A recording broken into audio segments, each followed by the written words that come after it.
Greetings, one and all. Welcome back to another EIHL Weekly Roundup podcast. Yes, we are back here again for the second straight week in a row, the 27th of November 2017.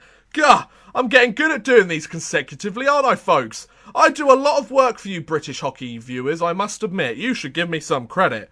But anyway, I'm ready to crack on, so let's get on with this, folks. We shall, of course, begin with Comments of the Week. Yes, this is, of course, where I talk about some of the comments from last week's episode of the podcast and talk about some of the funny things you guys have come up with, some of the questions you have for me, and some of the observations that you guys made about the last week's EIHL action. First, we shall begin with a comment by Boston B, which says, "Hey, I've got a question." Very good start. "What do you think has gone wrong in Edinburgh again? They seem to have gone for a Russian/Kazakh theme, and it doesn't seem to be really working for them. How do you see them progressing in the future?" Right, so there's two kind of things that I feel like, in terms of the first question, what has gone wrong in Edinburgh again? I have 2 points that I think go into this. One, I don't think their management has been very good. I don't think their coach, their GM, their owner have been very good at making themselves an Elite League ready team. I think they've kind of faltered slightly. They haven't got the job done, evidently. Like, if they'd got the job done, they would be clear in first place in the league right now. But they haven't. They haven't got that job done. So there's obviously something that's gone wrong there with the Edinburgh Capitals franchise. And I think it starts up the top with them. I definitely think it starts up the top with the management and the coaching. There's something hasn't gone right there, and it's between those guys to try and sort it out. And then the second part of this, I think, is the quality of players that the Edinburgh Capitals have picked up over the last few seasons hasn't been that good compared to the rest of the league. Take Nottingham, Sheffield, Manchester and Belfast, kind of the top 4 teams in the league right now. They all have ex-NHL players. They all have ex-AHL players. They all have ECHL kind of players that are playing on their lineup. Oh, pardon me. But they have some very high caliber players. Not the highest caliber in the world, of course, but they have some pretty high caliber players out there in their teams at the moment. And the Edinburgh Capitals just don't have that. I mean, they have Marek Tverden, who we can talk about a little bit later because there's some news around him, which doesn't favour the Edinburgh Capitals very well. But other than him, they haven't really got any of those star-studded players that come into the league and go, yes, we're going to make a massive impact and be a fan favourite. They're just not getting it done, and their league standing place fits that. They just haven't managed to get it going like they should have done. So I think that's what's gone wrong in Edinburgh. The calibre of players that they've brought in haven't been good enough, and the management and ownership haven't managed to do a good job in Edinburgh right now. And how do I see them progressing in the future? Being kicked out of the Elite League. I really do. If they take a couple more years of being this bottom dweller for the next few years, if they go up until 2020, if they're given that long of a leash, if they get to 2020 and they still haven't got above one of the bottom places in the league, I could see them being replaced with a different team in the league. I would not be surprised if that happened, and I would be very happy to see that happen. Because the Edinburgh Capitals at the moment clearly aren't at the right level compared to the rest of the Elite League teams. I mean, it pains me to say this because I want a team like Edinburgh to do well, but they're just not doing well, and they're not going to do well if they keep going the way that they're going. They keep thinking, oh yeah, we've got it this year. Well, they don't. They're in last place by about 6 points, and they've only got about 6 points on the season anyway. So something's going wrong there in Edinburgh, and they need to sort it out. And then finally, the last comment of the week is by Ben Mulholland, and he says, "Brilliant video. Well explained." Oh, well thanks. I'm glad you enjoyed it. Also, before we continue, you may have noticed that the visuals of this podcast have been improved on previous episodes. This is all thanks to one of my subscribers, Chris Gadsby, who offered to take time out of his schedule to create loads of different images for me to use in this week's podcast. So if you like the new look, write a comment below and also thank Chris for a job well done. Thanks, Chris. Now, we have looked at the comments of the week, let's move on to the scores that took place during the games last weekend in the Elite Ice Hockey League. Now, before we do that, all games are league games except where I say different. There's only one difference, and that's the first game, so don't worry about that. But we shall, of course, begin with Saturday, the 25th of November, where there was a Challenge Cup game between the Manchester Storm and the Nottingham Panthers. And the score was Manchester 5, Nottingham 3. Moffat's hat-trick powers the Storm past the Panthers in the final Challenge Cup group game of this year. Now, as a Nottingham Panthers fan myself, I'm not too upset with this game because there was nothing to play for in this game. It was just a case of where the Panthers would be placed in the Challenge Cup standings with the rest of the teams once the group stage had finished in the playoff race. And the Manchester Storm hadn't made the Challenge Cup, and them winning this game still meant that they didn't go through to the Challenge Cup. So this was very much a waste of a game, essentially. I don't want to say that because Manchester still won it fair and square, but it's a game that didn't really have any meaning to it. There wasn't really anything that was behind this game.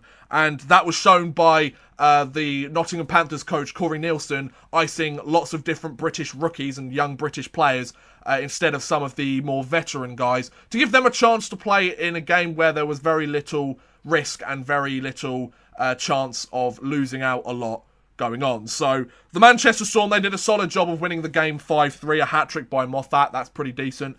But at the same time, this game didn't really mean anything. It wasn't a league game, and it didn't really count towards who went through to the Challenge Cup playoffs or not. So, well done Manchester, hard luck Nottingham, but at the end of the day, didn't really mean anything. Then we move on to all league games now, and this one is between the Belfast Giants and the Coventry Blaze. And the score was Belfast 5, Coventry 4. Kurtz's 3-point night and Sylvester's overtime winner helped the Belfast Giants narrowly defeat the Coventry Blaze in a close matchup between these two teams. So the Belfast Giants, they're starting to pick themselves back up again. They are very much starting to string these wins together and go back on a winning streak and try and keep themselves as high in the league standings as possible. The Coventry, they get a point from this game, but they are slowly sinking down the standings in the league. So they're not really setting themselves out quite nicely to do anything well, which is a bit of a problem for the Coventry Blaze. They kind of wanted to have a bit of a bounce-back season from last year, but the problem is they lost more players or lost more talent than they gained this off-season, so they're very much trying to scratch and scrape loads of different stuff and try and scrape some wins together. But unfortunately, it's just not happening for the Coventry Blaze. They pick up a point, but it's not enough to get them the win, and they didn't do enough to get the 2 points, unfortunately, which is a shame. They scored 4 goals. Most games that would get you a victory, but not when your opponent scores 5. So well done Belfast, hard luck Coventry, and I believe at this point the Belfast Giants winning streak is up to 3 straight. Then there was a league game between the Guildford Flames and the Dundee Stars, and the score was Guildford 5, Dundee nothing. Jeff Walker's 2-point night, including his first goal with the team in his debut game, and Carozzi's 22-save shutout gives the Flames a solid victory over the falling Dundee Stars. The Dundee Stars are still struggling to find out which sort of team they want to be this year, and the Guildford Flames, they're riding some momentum at the moment. They are doing very well for themselves so far this season. They've very much picked it up as the season has gone on. Carozzi gets himself a shutout. They score 5 goals on Dundee, and that's a pretty solid effort. That's exactly what you want from every single part of your team. The forwards are scoring goals when they need to and making sure that you have enough goals to win the game. The defence are helping the goaltender out and stopping as many shots as possible from going to the net, and the goalie stopping every single thing that comes his way and getting a shutout and not letting the Dundee Stars allow a goal or score a goal. So that's a brilliant effort by the whole Guildford Flames team, not just the forwards. There wasn't one section of the team that bailed the rest out. Everybody did a solid job there for the Guildford Flames. And on the flip side, everything kind of went wrong for the Dundee Stars. The defence didn't help the goaltender and they didn't stop shots going towards the goaltender.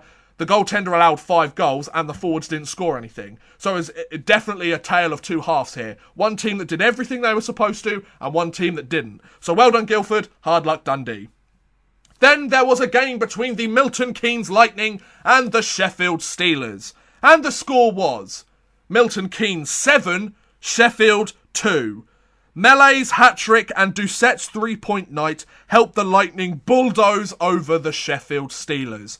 The Sheffield Steelers are very much struggling over these last few weeks in the EIHL. They're struggling to string together some wins. They're not really putting stuff together. They're not putting 2 and 2 together and getting goals and stopping goals and having great goaltending. 7 goals allowed in a game is pretty bad. 7 goals in 2 games allowed? Yeah, okay, now you're sort of thinking about average levels. But 7 goals allowed in 1 game is a real problem, especially for a team that's meant to be as good as the Sheffield Steelers are. They're coming off a playoff victory last season. They're coming off a trip to the Challenge Cup finals as well. Like, they know what it's like to win in this league, and to lose to an expansion team 7-2. I mean, if it was a 3-1 game, maybe. If it was a 4-3 game, maybe. But 7-2? If it was 7-6, okay, that's more like it for the Sheffield Steelers.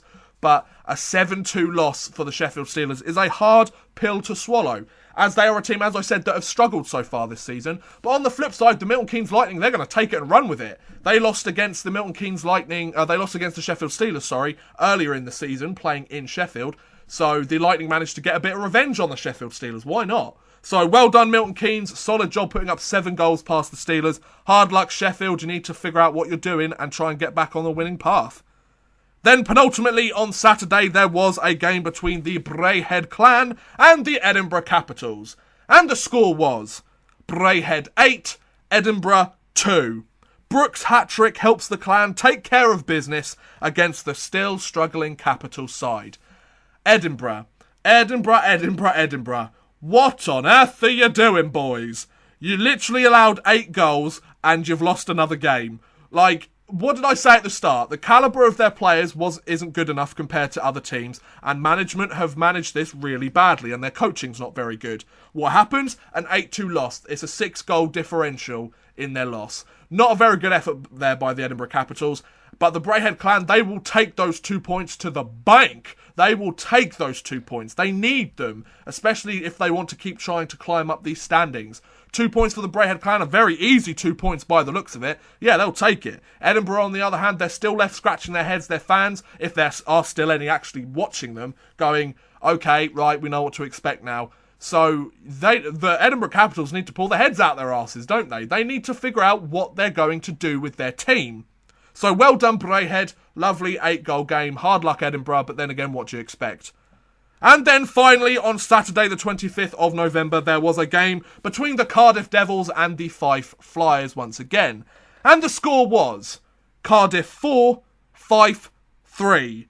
Fournier's 2-point night and Lord's game-winning goal helped the Devils get revenge on the Flyers and get back on track in the league standings. So these two teams, of course, played the last episode, or during the last podcast we talked about them, and Fife had a huge comeback win against the Cardiff Devils.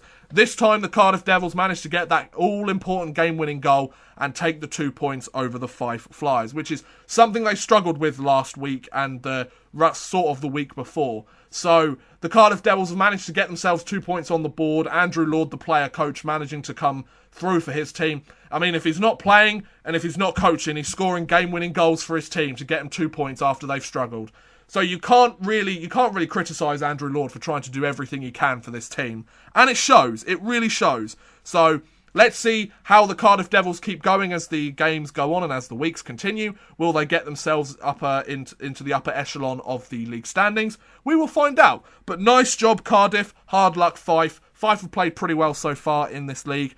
They're roughly sitting at a .500 record, so they're very much my dark horse. I'm feeling something good about the Fife Flyers. They're a team not to be taken lightly because they will beat you if you take advantage of them, and there's something I like about that. Sure, they're not the best team in the league, but if you relax, then they will make you pay for it, as we will see in the next few games.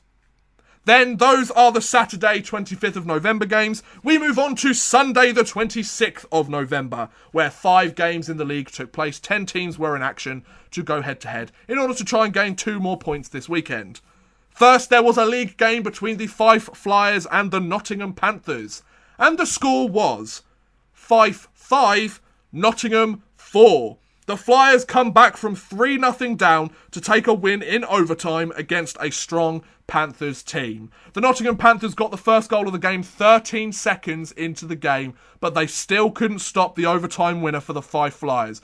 just as I said before, they are a team that if you relax, if you start to think that you've got this game locked down, they will make you pay for it. And they did the Nottingham Panthers, which are the Panthers, which we'll get onto slightly later, tied for the best team in the league right now. So the Panthers, they took their foot off the gas there. They really shouldn't have, and they took their foot off the gas, and they allowed the Fife Flyers to get in their heads, score a few goals, and take the win. Sure, Nottingham get 1 point from this. It's their first overtime loss of the season, I believe, which isn't too bad, like almost 20 games into the season, however, because they've got so many overtime wins as well.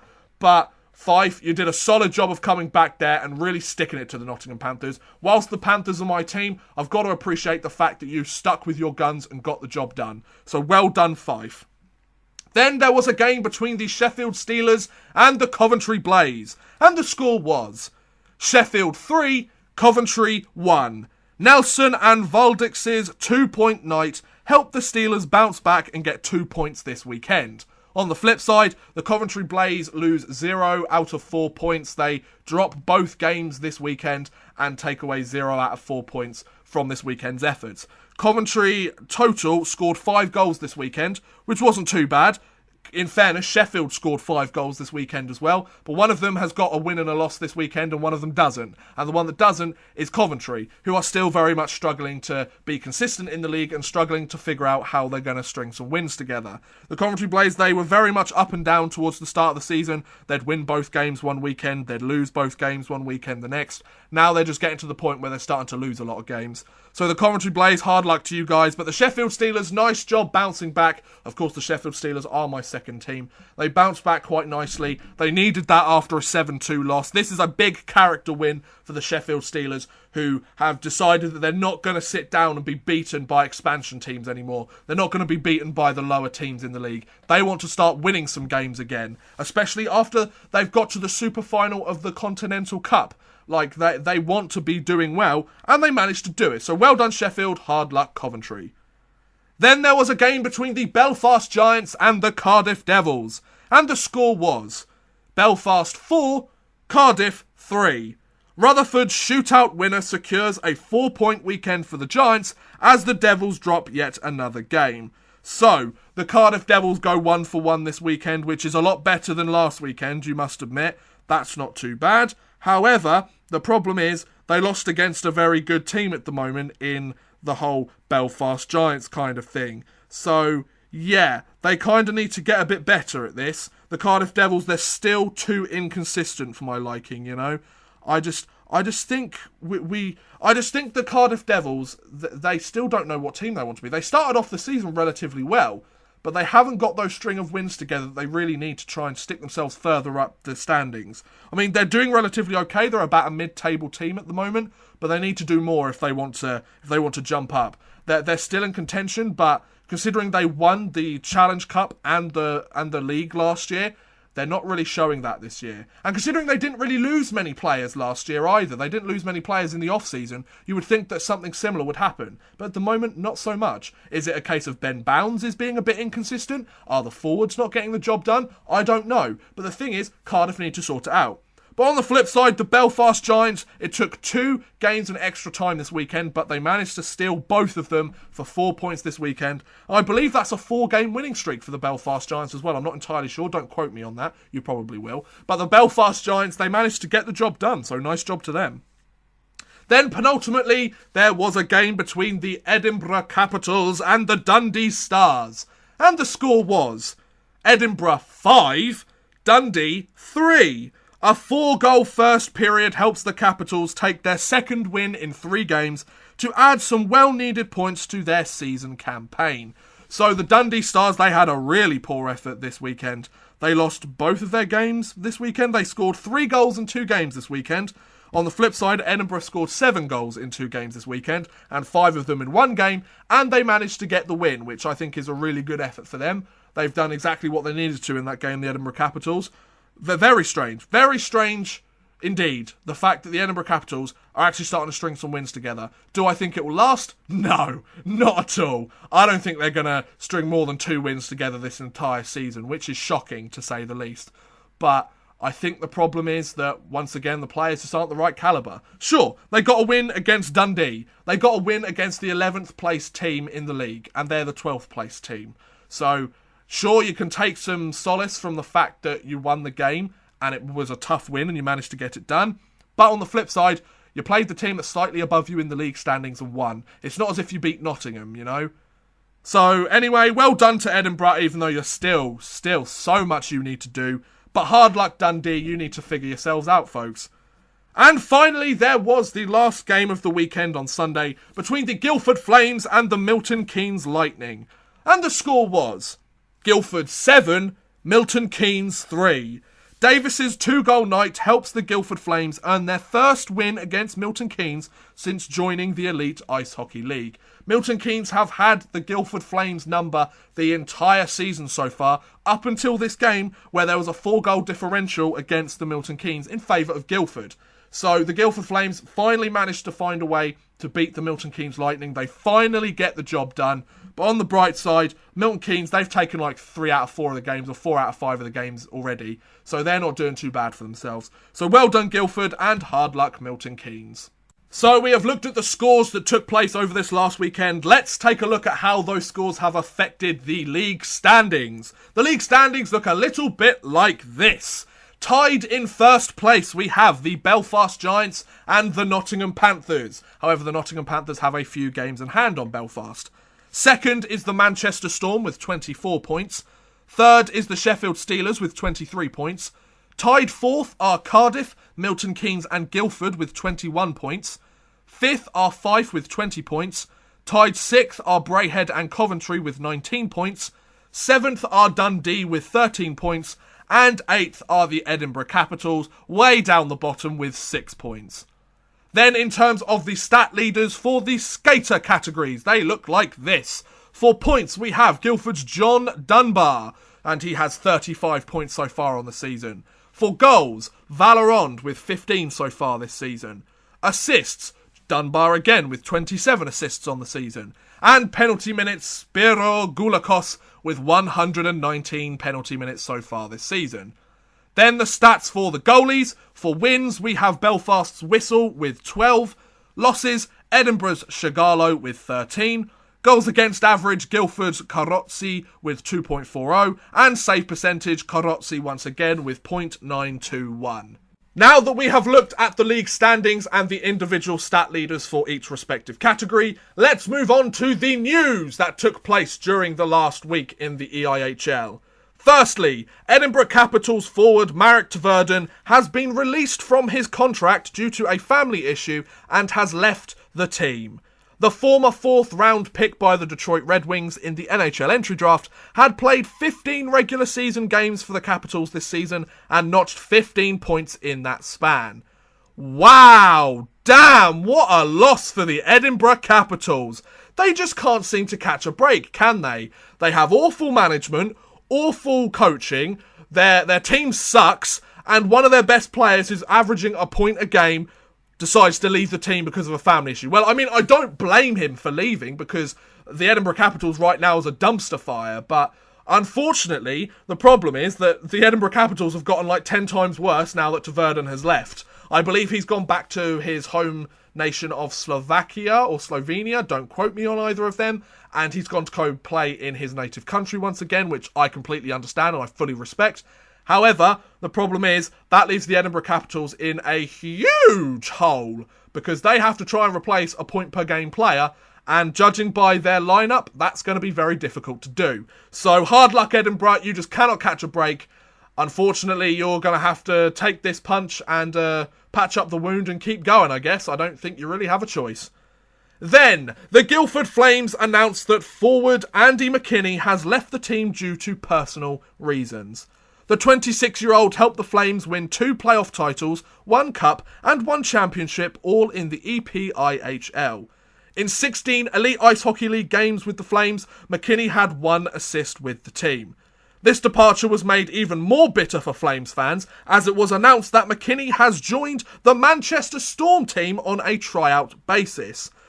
So that's a real punch in the face to the Guildford Flames fans. Talk about changing allegiances quickly. I guess McKinney saw where the Manchester Storm are and where the Guildford Flames are in the standings and thought, I want to go play for the Storm. Nah, that's a really nasty thing to say. He's obviously left for personal reasons. There might be something within his family that's a problem. It might be something with him that's a problem. It might be he just wasn't fitting in. That's fair enough. I mean, if a player wants to leave, then fair enough. However, it does kind of put a bit of salt in the wound when they go and leave for a better team in the Elite Ice Hockey League. That kind of does rub fans up the wrong way. It's kind of like, hang on a second, you were just playing for us last game. How come you're now playing for a completely different team that's doing better than us and we're going to meet at some point again in the season?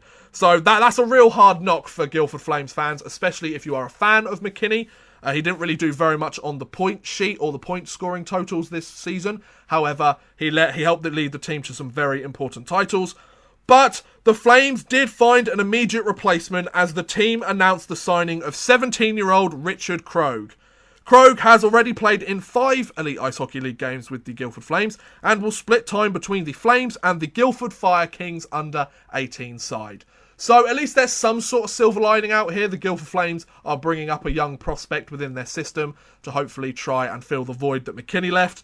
In fairness, he only got 1 assist this season, so if Krogh can get that in his first game, on the point sheet, he's already matched the totals of McKinney, so that won't be a huge loss. However, it's what McKinney brought from a complete game perspective, which is what the Guildford Flames will probably miss. He's more of a depth player anyway, and he's not expected to get points. So maybe Krogh will be a better player, maybe he won't, but the good thing is he's getting some playing time with the Guildford Fire Kings as well, which means he will also have the chance to play as many games as possible and hone his skills and get as much experience with playing bigger, stronger people. So good job by the Guildford Flames to replace a player that's basically probably going to be branded a traitor by the Guildford Flames fans, let's be honest. Next, the Cardiff Devils have signed forward Tom Rutkiss to a full-time contract. The 20-year-old had been on a 2-way contract between the Cardiff Devils and the EIHL Swindon Wildcats. However, injuries kept Rutkiss off the ice for several weeks, to where he only played 2 games with Swindon before this announcement of his full-time contract with the Devils being signed. So the Cardiff Devils have also signed themselves a young prospect guy in the form of Rutkiss, and hopefully he will get the chance to play some time with the Cardiff Devils. The Devils have, of course, been very much struggling with injuries so far this season, especially over the last few weeks. So the Cardiff Devils are hoping that a 20-year-old guy like Rutkiss can come in and help the Devils perhaps turn the tide, I think is the best way to phrase how they're doing so far. They want somebody to come in and be a spark plug for their team and start things and get them going and sort them out. So let's see how well Rutkiss does. Hopefully he'll start putting up some points for the Cardiff Devils, and hopefully we'll see the wins rolling in for the Cardiff Devils. But anyway, I think that's a pretty decent signing. It'll be an interesting one to see how well Rutkiss does. Will he be a healthy scratch most games? Will he get a chance to have solid ice time? These are the questions that we need to know.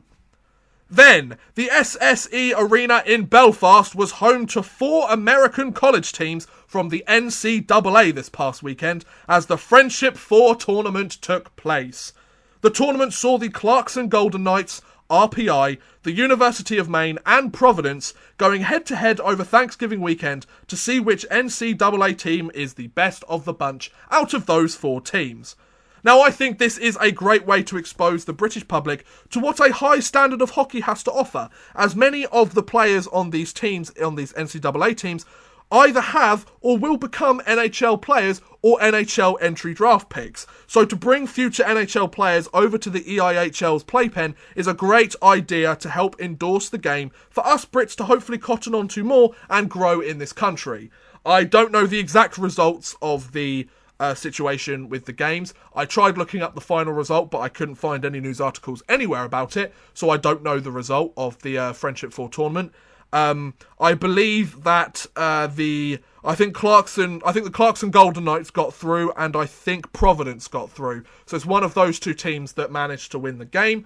I think it's a really good job, though. I believe Belfast have this Friendship 4 tournament signed for this year and for next year, next Thanksgiving. So we will be seeing some more NCAA teams return to the SSE Arena in Belfast to hopefully give this this team a good boost, hopefully give the sport in this country a good boost. The only problem is it's in Northern Ireland, which is probably the furthest team away from most of the other teams. So that's a bit of a problem. Maybe if it was in Nottingham or Sheffield, it would be a lot more engaging. I don't know. I mean, I have no problem with it being in Belfast, but if you're wanting to hit the most people, then maybe going to somewhere like Nottingham or Sheffield would be the best idea. But however, awesome event. Glad it happened. Glad that we're getting to see some future and past NHL draft picks. So awesome. And then finally for the news, the Bray clan have signed forward Cal Tanaka to a tryout contract. The 31-year-old has played almost 250 games in the Elite Ice Hockey League with the Hull Stingrays, the Coventry Blaze and the Dundee Stars, and is looking to add some depth and veteran leadership to the clan lineup. Now, I think this is a very good idea, I must admit. I think this is a really awesome idea to bring in a guy like Tanaka, because the Brayhead clan, they need some extra veteran presence on their team in order to actually start winning some games consistently. That's a problem that they've had so far this season. That's a problem that they could continue to have so far this season if they don't sign guys like Tanaka to their lineup. So I think this is a really good signing by the Brayhead clan. They've managed to do exactly what they needed to in picking up a guy that has talent. He's played lots of games in the league, so he knows what to expect. He's 31 years old, so he's not too old right now. He still has some legs in him. He still has some hands on him, and he's still going to do very well. And he's a guy that has played in the league before, and he's seen some success. He won a playoff championship with the Coventry Blaze a couple of seasons ago. So I think this is a really good signing for the Brayhead clan, and they have made their lineup slightly better by picking up this guy. So we have looked at everything that took place over this last week. Let's move forward into the next week of the Elite Ice Hockey League schedule and take a look at prediction time. Yes, this is of course where I go through each of the games that are coming up during the next week of the EIHL and say who I think is going to win each game and why. First, there are some games on Wednesday the 29th of November, and there is a game between the Cardiff Devils and the Edinburgh Capitals. And I think Cardiff are going to win this one because I'm not an idiot and I'm not a delusional Edinburgh Capitals fan. Edinburgh, awful team. Cardiff, currently mediocre team, but they can definitely beat the Edinburgh Capitals. So the Cardiff Devils, definitely, without a doubt. Then lastly, on Wednesday the 29th of November, there is a game between the Sheffield Steelers and the Dundee Stars. And I'm going to go with the Sheffield Steelers for this one. I think they will take some momentum from their game they played against Coventry on Sunday with that win. And I think they will beat the Dundee Stars, who are still very much struggling so far this season.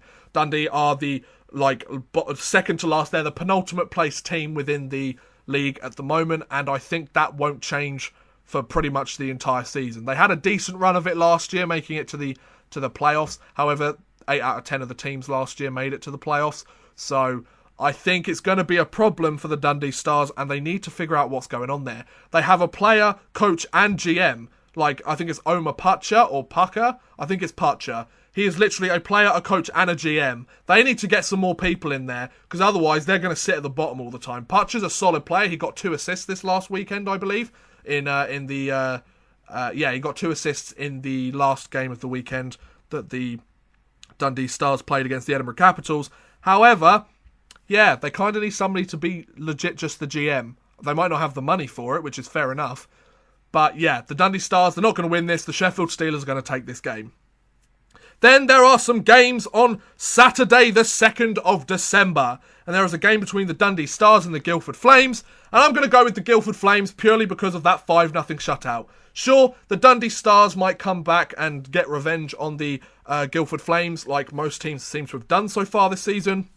However, I think the Guildford Flames will stand tall. They're a better team. They've managed to adapt on the fly. Carozzi has played a pretty solid game so far since he joined the Guildford Flames team, and I think they're going to take the 2 points in that game.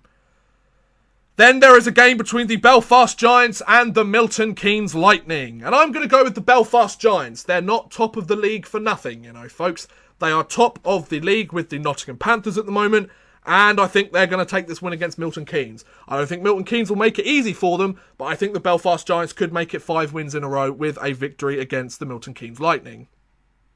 Then there is a game between the Sheffield Steelers and the Nottingham Panthers. Oh, that's going to be one to watch. If that's at the Sheffield Steelers arena, I am so buying that live stream. I'm going to pick the Nottingham Panthers to win this game, ladies and gents. I think the Panthers are going to win this. They won the last matchup between these two teams. I believe Sheffield got the first two and Nottingham have had the last two, or Sheffield got the first one and Nottingham had the last two. But I think the Nottingham Panthers are going to take this against the Sheffield Steelers. I just think they're the better team at the moment. Sheffield are far too inconsistent right now to be beating a team like Nottingham. Whereas the Panthers, they've got depth scoring, they've got solid goaltending, and they've got solid defence, except for Jan Sauvé's one turnover a game. So, yeah, I think the Nottingham Panthers are going to get this win and get 2 points over their bitter Yorkshire rival.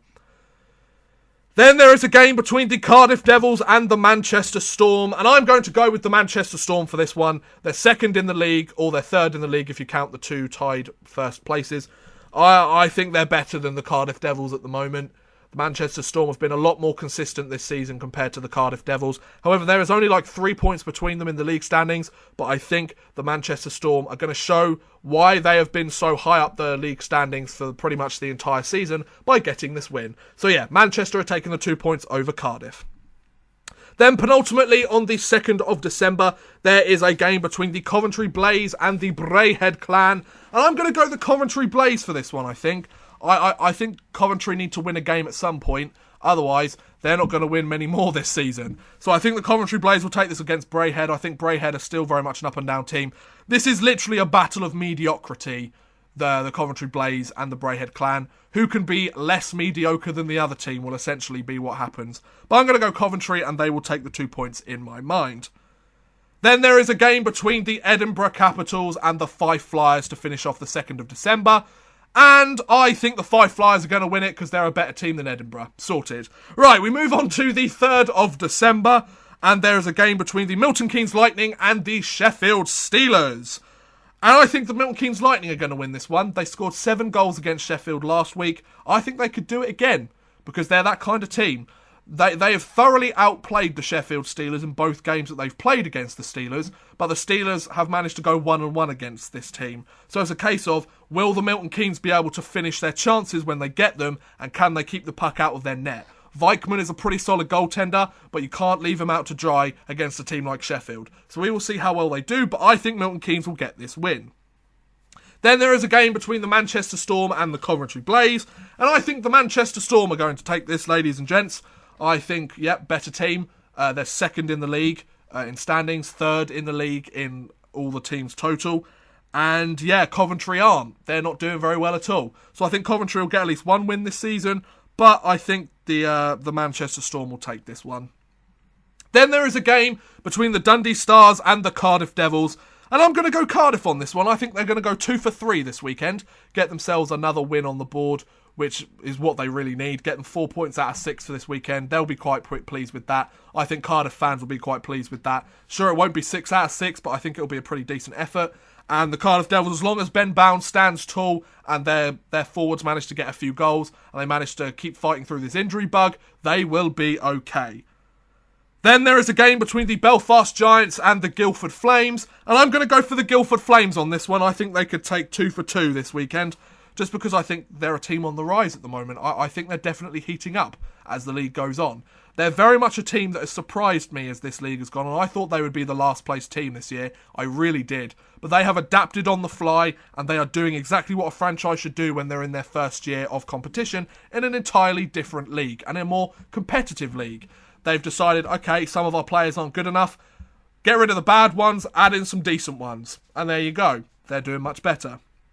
Then penultimately, there is a game between the Nottingham Panthers and the Bray clan. And I'm going to go for the Nottingham Panthers on this one again. Bray took the first match-up between these two teams, then Nottingham have taken the last 2. Stats don't lie. Nottingham's the better team. Bray still struggling. I don't think Bray will win either game this weekend, although they could maybe take the one against Coventry. But the one against Nottingham, nope, I'm definitely going for the Nottingham Panthers on this one. And not because I'm a Nottingham Panthers fan, because they're just genuinely the better team.